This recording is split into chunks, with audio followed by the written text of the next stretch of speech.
Uma coisa curiosa, que às vezes causa perplexidade, é o fato de que o conjunto vazio, de acordo com a letra estrita da definição, o conjunto vazio é um subconjunto de qualquer outro conjunto. Por quê? Isso é uma questão de coerência. Não é o fim do mundo, não é a coisa mais importante do mundo, mas é bom se lembrar disso, que o conjunto vazio é um subconjunto de todo qualquer outro. Por quê? Porque quando você tem a relação A está contida em B, significa que todo elemento de A é também, ipso facto, elemento de B. Então, se você quer dizer que A não está contido em B, você tem que exibir algum elemento de A que não pertence a B. Então, se uma pessoa chega e diz, olha, o conjunto vazio está contido em qualquer outro, eu digo, não. Então, espera aí. Se não está contido, então você dá o elemento, o conjunto A, eu dou o conjunto vazio. Se isso aqui não fosse, se isso aqui fosse verdade, se o vazio não tivesse contido em A, é porque eu podia achar um elemento do conjunto vazio que não pertence a A. Mas não existe elemento do conjunto vazio, então eu sou obrigado a admitir que o conjunto vazio é um subconjunto de qualquer outro. Porque para mostrar que um conjunto não é subconjunto de outro, eu tenho que exibir um elemento de A que não está em B.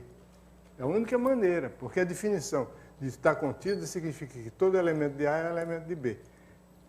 A negação de que todo elemento de A é um elemento de B, negar isso não significa que nenhum elemento de B é elemento de A, não. Nenhum elemento de A é elemento de B. Significa que existe pelo menos um elemento de A que não está contido em B. Negar é isso aí.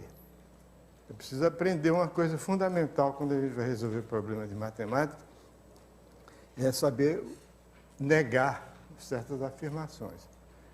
Então, negar que todo elemento de A pertence a B é dizer que existe pelo menos um elemento de A, não é todo elemento, pelo menos um elemento de A que não está em B. É curioso a gente notar que muitas discussões entre amigos, principalmente em mesas de bar, resultam do fato de que as pessoas não sabem empregar corretamente a regra da lógica.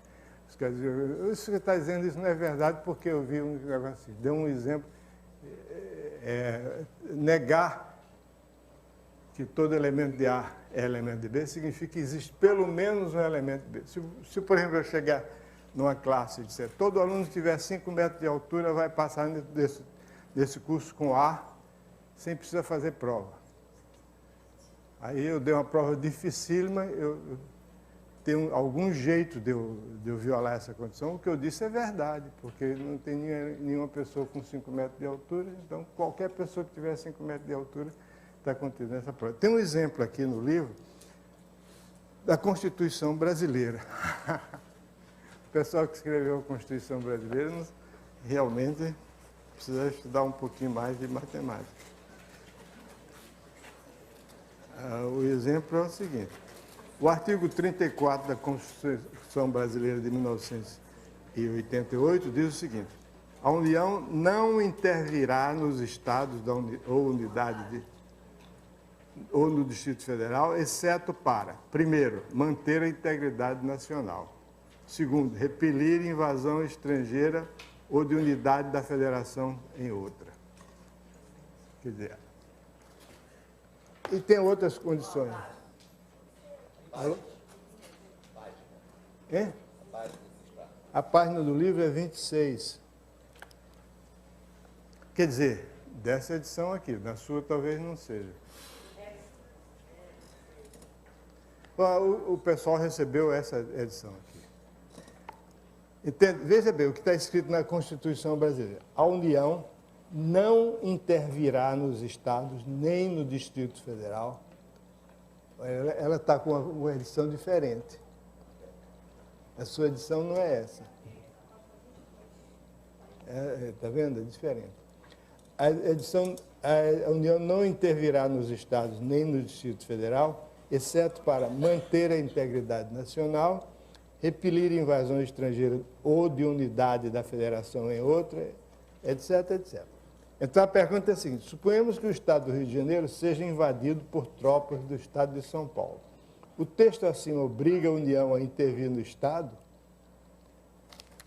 Não. não obriga. Porque diz assim,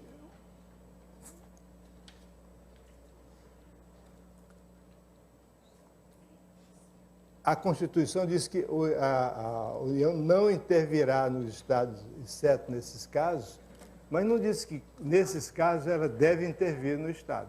Diz que, se não for aí, não intervém, mas não significa que, se for aí, vai intervir. E curioso é o seguinte, eu fui, durante alguns anos, membro do Conselho Nacional de Educação. Eu pus essa pergunta para um a um os membros do Conselho Nacional de Educação. Ninguém aceitou isso. Todos disseram que não, que a Constituição está certa, é assim mesmo.